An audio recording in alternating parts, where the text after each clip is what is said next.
Assalamualaikum warahmatullahi wabarakatuh. Yang terhormat dosen pengampu Bapak Tirta Dikusuma Suparto, Eskep Nurse Mkep, dan para rekan-rekan yang sedang menonton video ini. Saya mengucapkan terima kasih banyak atas waktu yang telah diluangkan. Adapun maksud saya di sini adalah memenuhi salah satu tugas mata kuliah Antropologi Kesehatan, yaitu dengan memaparkan sedikit dari PPT yang saya buat yang berjudul Kepercayaan Suku Jawa Terhadap Pantangan pada Ibu Hamil. Sebelumnya, izinkan saya memperkenalkan diri. Perkenalkan, nama saya Neng Selmi Maharani Permadewi dengan NIM 2110097 dari Keperawatan 1A. Berikut pemaparan dari saya. Nah, pembahasan yang pertama yaitu pembahasan terkait latar belakang. Nah, latar belakang dari kepercayaan suku Jawa terhadap pantangan ibu hamil adalah yang pertama adalah Indonesia merupakan negeri yang sangat kaya akan flora serta fauna, keberagaman suku bangsa, ras, serta pastinya budaya. Kemudian, tiap-tiap budaya di tiap daerah nyatanya berbeda serta memiliki keyakinan tertentu. Keyakinan tersebut dianut sebab mereka dipengaruhi oleh budaya yang berasal dari orang tua mereka ataupun area tempat mereka tinggal. Berkaitan dengan ibu hamil pastinya sangat lekat dengan kebudayaan. Yang paling utama pada suku Jawa ini. Berdasarkan tujuannya, makalah ini bertujuan untuk mengidentifikasi kepercayaan suku Jawa terhadap perilaku maupun kerutinan yang dilarang selama masa kehamilan. Masa kehamilan kerap kali diucap masa peralihan, ialah peralihan dari alam gaib mengarah ke alam nyata mengarah ke alam nyata. Nah, bagi kultur Jawa ini, anak-anak berumur 7 bulan belum seluruhnya tercipta, serta masih sangat rawan bila dimasuki oleh roh-roh jahat. Oleh karena itu, ibu hamil wajib berjaga-jaga terlebih apabila kehamilan tersebut, yakni kehamilan dini menurut ibu hamil tersebut.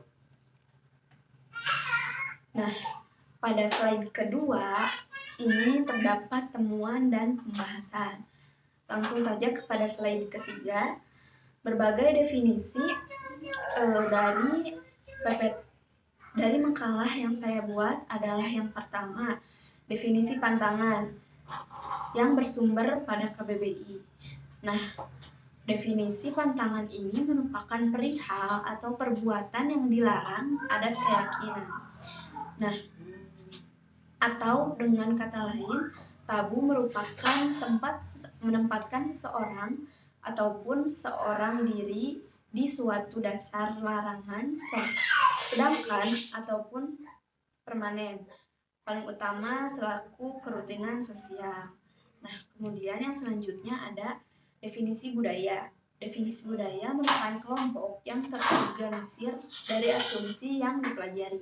Sistem pemecahan siap digunakan untuk permasalahan yang dialami orang yang dipelajari lewat interaksi dengan orang lain dalam warga.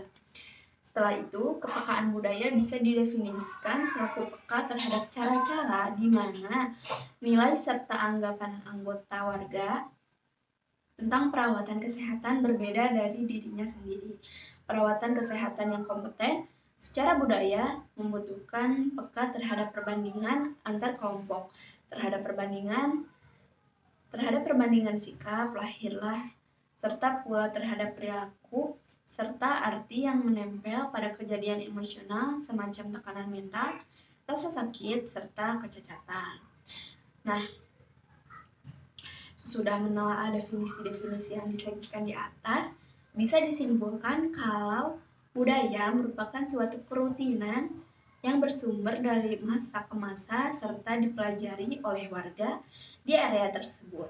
Dapat dihubungkan dengan kepekaan budaya dengan kepekaan budaya ialah peka terhadap budaya serta metode memperhitungkan tentang perawatan kesehatan berbeda dengan kultur dari daerah itu sendiri. Kemudian definisi yang ketiga yaitu definisi budaya dalam segi kesehatan. Di dalam segi kesehatan, asuhan keperawatan dalam aspek budaya kerap berlawanan dengan kultur daripada daerah tersebut. Terkadang anjuran yang diberikan perawat tidak didengar ataupun diabaikan sebab mereka lebih yakin hendak kebudayaan yang dianut semenjak dahulu. Terdapat perihal yang memanglah teruji terkait peka budaya tersebut, tetapi mereka tidak memandang ataupun tidak memikirkan akibat kurang baik yang terjalin bila terus mengaplikasikan peka budaya meski ada akibat yang baik untuk kesehatan orang. Di slide selanjutnya saya akan menjelaskan terkait pantangan, akibat, dan teori ilmiah ibu hamil di suku Jawa. Pantangan yang pertama adalah pantangan duduk di depan pintu. Nah, akibatnya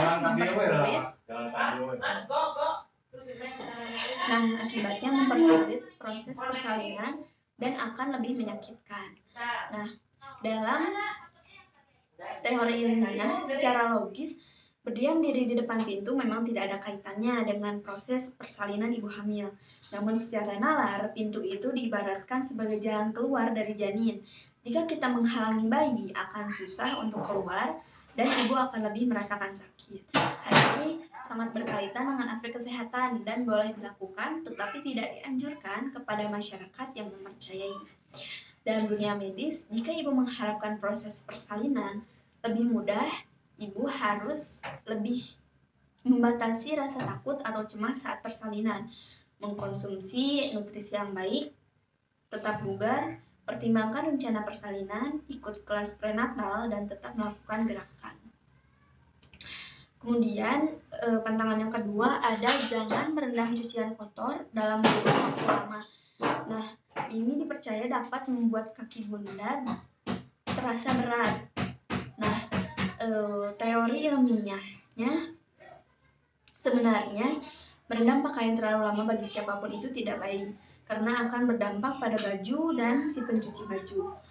Pada zaman sekarang, jika dikaitkan dengan kebudayaan adat Jawa ini terbilang masuk akal karena saat ini kebanyakan orang memakai mesin cuci sehingga perlu waktu lama untuk berdiri. Hal ini akan menimbulkan kaki pada ibu hamil terasa berat atau terasa bengkak. Berdiri untuk waktu yang lama selama kehamilan dapat mengekang pertumbuhan janin. Nah, pertumbuhan janin yang sedang berkembang. Kemudian, pantangan yang ketiga adalah tidak boleh menewaskan hewan. Ini dipercaya dapat berefek pada kandungan dan bila dilanggar, bayi akan dapat terlahir cacat ataupun keguguran. Nah, berkaitan dengan pantangan membunuh hewan, dalam hal medis itu tidak ada kaitannya sama sekali dengan kecacatan atau keguguran pada janin. Umumnya adat ini mengajarkan kepada kita bahwa kita harus menghargai sesama makhluk hidup. Untuk cacat lahir, penyebabnya masih belum diketahui pasti. Para peneliti berpikir bahwa sebagian besar cacat lahir disebabkan oleh campuran faktor yang kompleks yang dapat mencakup genetika, masalah kromosom, kekurangan nutrisi tertentu, paparan obat, bahan kimia, atau zat beracun lainnya. Sedangkan keguguran pada usia janin kurang dari 12 minggu dipengaruhi oleh kelainan kromosom. Kesehatan ibu juga berpengaruh pada risiko keguguran seperti obesitas, tekanan darah tinggi, ataupun merokok. Usia ibu yang lanjut telah terbukti meningkatkan risiko keguguran dengan risiko tinggi 74% untuk wanita di atas usia 40 tahun. Pantangan yang selanjutnya adalah dilarang berlatih. Nah, ini dipercaya hendak membuat balita yang dikandung hadapi perihal yang sama dengan apa yang dipikirkan oleh ibunya. Istilah membatin memang sering terjadi kepada orang dewasa, terutama pada wanita hamil. Ia akan sering lebih bergumam terkait bagaimana proses kelahirannya dan seperti apa janin yang dikandungnya. Dalam kesehatan, membatin tentu tidak baik bagi kesehatan. Bahkan, ibu dianjurkan selalu berpikir positif agar calon bayi baik dan selalu sehat. Dampak buruknya ibu Jika ibu berpikir negatif, kemungkinan besar risiko sesar akan diambil oleh pihak medis dan ibu akan beranggapan bahwa peristiwa melahirkan itu negatif. Kemudian pantangan yang selanjutnya adalah dilarang menggaruk perut ataupun bokong. Nah, ini dapat dipercaya membuat kulit bayi di dalam perut menjadi lebam. Nah, menurut saya, segala sesuatu yang berlebihan pastinya tidak baik. Berikut juga menggaruk perut ataupun bokong.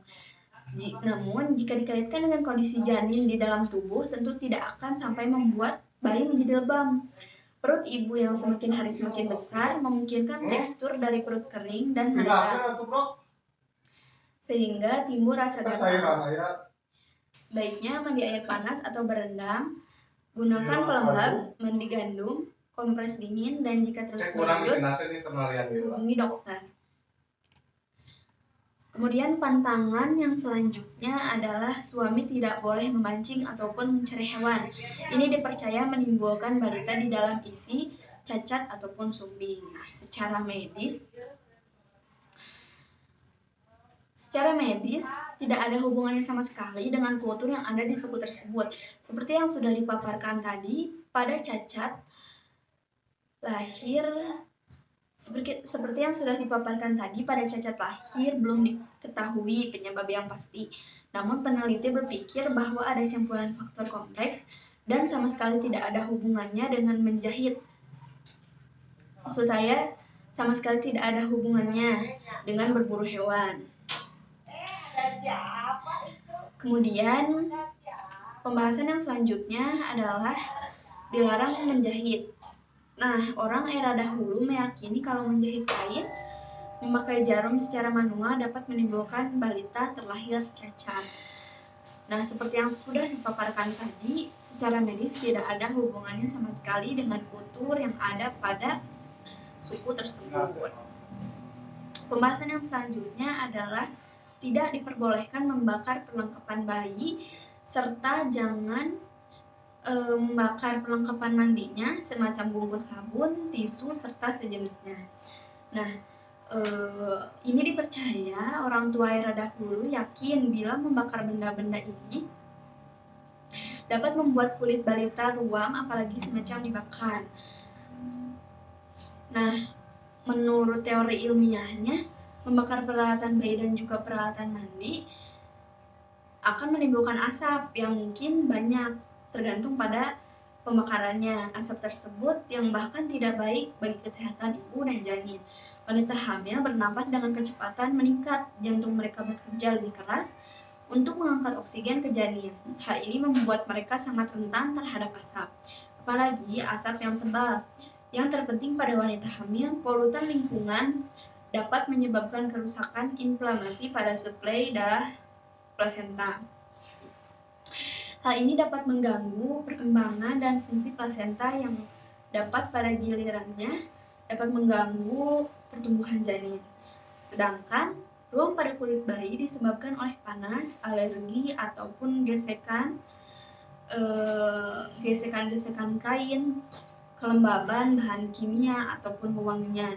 Hal ini dikarenakan kulit bayi masih sensitif dan rentan terhadap iritasi atau infeksi dan sistem kekebalannya sedang berkembang. Selanjutnya, tidak diperkenankan keluar malam. Demi menghindari atensi makhluk gaib, bila dilanggar, bunda berbadan dua ini dapat kehabisan bakal anak dalam kandungan, sebab sudah diambil oleh makhluk gaib tersebut. Nah, terkait untuk keluar malam memang tidak dianjurkan oleh dunia kesehatan. Tapi untuk alasan tersendiri jelas berbeda dengan aspek budaya. Hilangnya bayi secara tiba-tiba memang tidak masuk akal di bidang medis. Setiap individu tidak boleh keluar malam dikarenakan angin malam tidak baik bagi kesehatan, terutama pada ibu hamil. Pembahasan selanjutnya adalah tidak boleh menyangga piring selagi makan. Nah, ini bertujuan untuk supaya bayi nanti yang ada di kandungan tersebut tidak terbiasa semacam apa yang dicoba oleh ibunya. Saat janin tumbuh, ia terus-menerus menerima pesan dari ibunya. Bukan hanya mendengar detak jantungnya dan musik apapun yang dia mainkan di perutnya, itu juga mendapat sinyal kimia melalui plasenta. Sebuah studi baru yang akan diterbitkan dalam sebuah jurnal menemukan bahwa ini termasuk sinyal tentang keadaan mental ibu. Jika ibu mengalami depresi, itu mempengaruhi perkembangan bayi setelah lahir. Jadi tidak ada kaitannya dengan menjangka piring, tetapi hal itu memang tidak baik untuk dilakukan. Kemudian pembahasan yang selanjutnya adalah dilarang makan santapan yang bersifat panas, semacam nanas, durian, daging kuda, daging busa, dan yang lainnya. Karena akan menimbulkan pendarahan, keputihan, dan menjauhi keguguran pada kehamilan. Nah, ini sangat didukung oleh aspek kesehatan. Terkait dengan nanas, durian, daging busa, dan yang lainnya memang sangat tidak dianjurkan karena akan menimbulkan pendarahan dan keputihan. Selain itu, ibu juga dilarang makan ikan, termasuk ikan dalam keadaan setengah matang, telur, dan daging setengah matang. Kemudian, pembahasan yang terakhir adalah tidak boleh memakan ikan gabus. Nah, dalam kultur ini dikhawatirkan dapat membuat bayi sewaktu diisi sirna atau hilang. Ikan gabus diyakini jenis ikan air tawar yang secara simbolik bisa memakan jenisnya sendiri. Nah, memakan ikan gabus tidak akan memicu hilangnya bayi pada rahim ibu. Ibu juga dilarang makan ikan, termasuk ikan gabus, dengan catatan dalam keadaan setengah matang. Telur setengah matang, daging setengah matang, kerang mentah, keju yang berkomposisi susu mentah, dan yang lainnya, karena akan menimbulkan dampak buruk bagi kesehatan ibu dan bayi. Nah, pembahasan yang terakhir terkait simpulan dan rekomendasi. Terkait simpulan yang dapat saya simpulkan adalah keanekaragaman budaya ternyata melahirkan sebuah perbedaan. Perbedaan-perbedaan inilah yang menjadi daya tarik tersendiri bagi adat suku tersebut. Di Jawa terdapat pantangan pada ibu hamil yang bahkan tidak masuk akal dan logis dan tidak dianjurkan oleh medis. Akan tetapi kita juga harus menghargai kultur yang ada pada masing-masing suku. Berikut adalah pantangan yang didukung oleh medis. Yang pertama adalah dilarang membatin atau bergumam yang aneh. Yang kedua adalah pantangan keluar malam. Yang ketiga adalah dilarang memakan makanan yang bersifat panas. Nah, ketiga kultur ini didukung oleh medis dan dianjurkan untuk dilakukan. Kemudian dari rekomendasi dari segi kesehatan, aspek budaya. Dari segi kesehatan, aspek budaya yang diterapkan pada suku Jawa umumnya tidak mengganggu pada medis, melainkan ada beberapa yang didukung. Akan tetapi perbedaan terkait manfaat atau tujuan adat itu dilakukan. Pantangan yang didukung oleh medis tentunya baik jika ditinjau dari kesehatan. Akan tetapi jika sebagian masyarakat Jawa tetap melestarikan budayanya, dibolehkan dan tidak mengganggu atau bertentangan dengan medis. Kemudian terkait kultur yang harus dihentikan atau membahayakan bagi kesehatan juga tidak ada. Nah, sekian pemaparan dari saya. Saya mengucapkan beribu-ribu terima kasih pada pihak yang membimbing saya, terutama Bapak Tirta.